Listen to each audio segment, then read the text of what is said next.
کے اندر لکھا تھا، لفظوں پر توجہ، اسی روایت کے اندر لکھا تھا اس قافلے میں ابو بکر کے چرواہے نظر آ رہے تھے۔ ابو بکر صدیق نے مجمع میں کھڑے ہو کے کہا، مجمع میں ابو بکر بولے، کہنے لگے انا فاللہ وضعتھا، اللہ کی قسم وہ پانی کا برتن میں نے رکھا تھا۔ قرآن کہتا ہے سجن کا مال بغیر پوچھے کھانے کی اجازت، شرط کیا ہے؟ سجن ہو، وہ ہو جسے برا نہ لگے۔ تمہیں اجازت ہے۔ حضور نے پیا کس کا پانی؟ یار توجہ نہیں رکھی نا، حضور نے پیا کس کا پانی؟ ابو بکر کا۔ ابو بکر کا پانی تھا نا، برتن ابو بکر نے رکھا، چرواہے ابو بکر کے، پانی ابو بکر کا رکھا ہوا، پانی سرکار نے بن پوچھے پی لیا، کیونکہ پانی ابو بکر کا تھا۔ مگر بات یہاں نہ رکی، حضور نے پانی پی کر قرآن کی اس آیت کو ثابت بھی کیا اور یہ بھی بتایا، لوگوں سنو، یہ ابو بکر میرا صرف صدیق ہی نہیں، میرا صدیق بھی ہے۔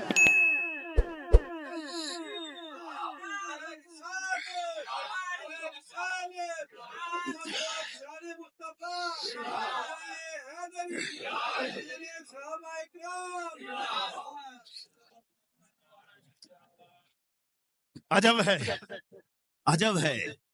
اس کا مطلب ہے ابو بکر سے میرا اتنا گہرا تعلق ہے، اتنا گہرا، میں اس کے مال سے بن پوچھے بھی کھاؤں، اسے برا، کیونکہ یہ میرا صدیق ہے۔ اور صدیق کسے کہتے ہیں؟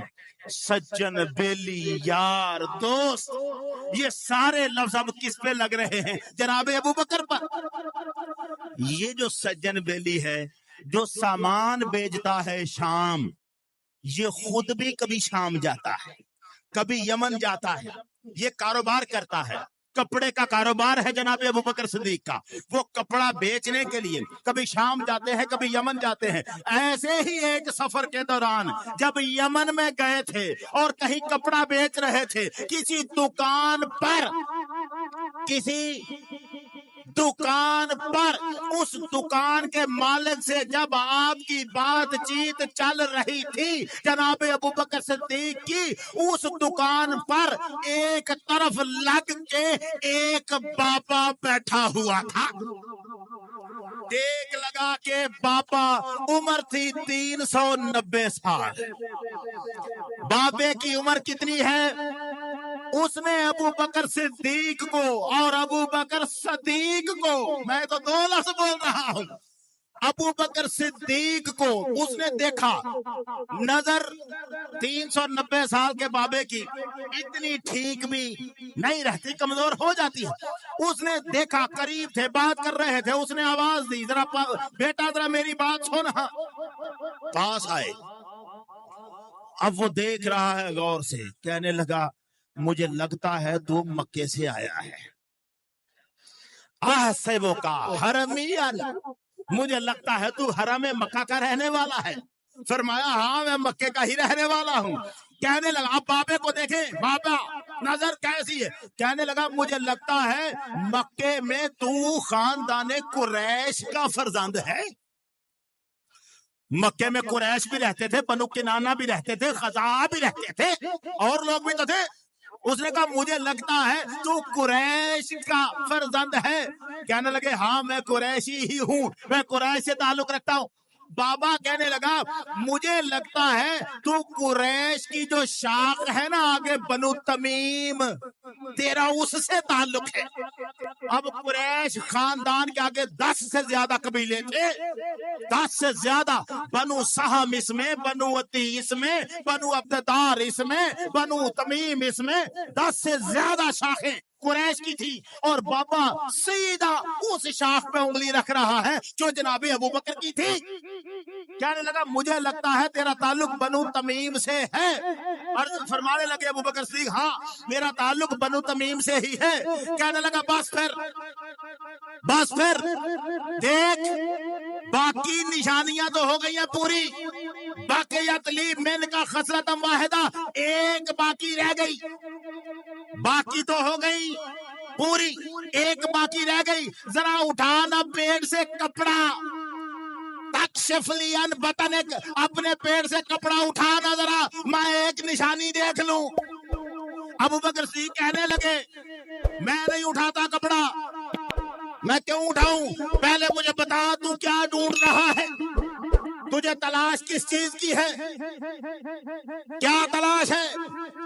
بابا کہنے لگا 390 سال کا بابا، وہ کہنے لگا میں نے صحیح سچے علم کے اندر یہ پڑھا ہے، اجد فی علم صحیح ذکی صادق، سچے علم کے اندر میں نے یہ دیکھا، میں نے یہ پڑھا ان نبی یبعث فی الحرم، کہ مکے کے اندر ایک نبی کا ظہور ہونے والا ہے، میں نے پڑھا مکے میں نبی کا ظہور ہونے والا ہے، وَتَعَاوَنَ عَلَىٰ أَمْرِهِ فَتًى وَكَهْلٌ، اور میں نے پڑھا جب وہ نبی آئے گا ایک جوان اور ایک بڑی عمر والا، یہ دونوں اس کے ساتھ تعاون کریں گے۔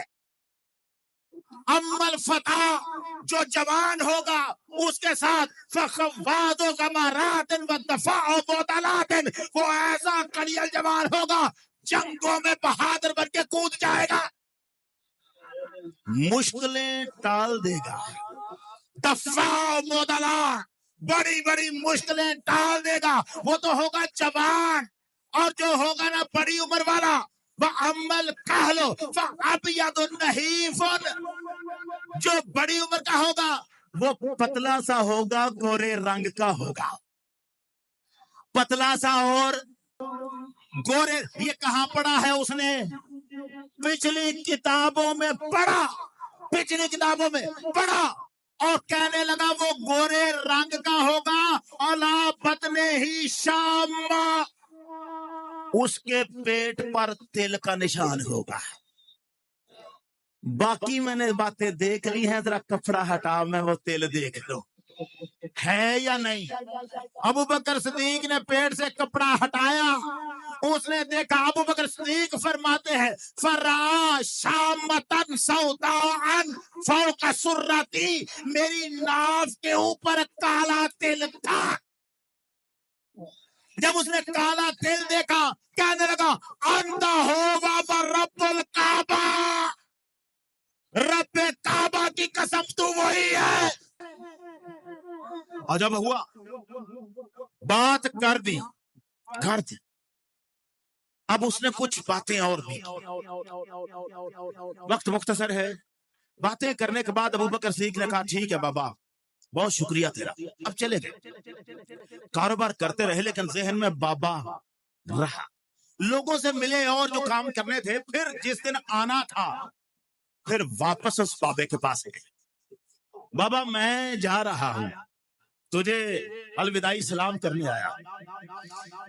بابا کہنے لگا تو جا رہا ہے، احامل انت منی ابیات قلتها فی ذلک النبی، یار میں نے اس نبی کے بارے میں جس نے آنا ہے، ابھی حضور نے نبوت کا اعلان ادھر نہیں کیا تھا، ابو بکر چھوڑ کے آئے ہوئے تھے جب سے مکہ، پیچھے اعلان ابھی حضور نے نبوت کا، یہ یمن میں تھے، ادھر سرکار پیچھے نبوت کا اعلان کر رہے تھے، ابو بکر بابے کے پاس، سرکار ادھر اعلان۔ بابے نے کہا میں نے شعر لکھے ہیں اس نبی کے بارے میں، لے جائے گا تو؟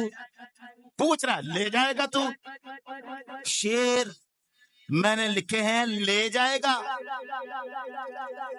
سرکار فرمانے لگے لے جاؤں گا۔ اب روایت کے لفظ فَأَنْشَا یقول، بابے نے شعر پڑھنے شروع کر دیے، لکھے کا مطلب اس نے کہیں لکھے نہیں تھے، بنائے تھے، شعر اس نے بنائے تھے۔ ابو بکر صدیق کو شعر سنا رہا ہے، وہ سنا رہا ہے، ابو بکر صدیق شعروں کو یاد کر رہے ہیں، کیونکہ لکھ کے دے نہیں رہا۔ وہ سنا رہے، بابا شعر سناتا ہے اور شعر سناتا ہے۔ ابو بکر صدیق یاد کرتے ہیں، بابا کہتا ہے اپنے شعروں میں نا، بابا بات ابو بکر صدیق سے کر رہا، گفتگو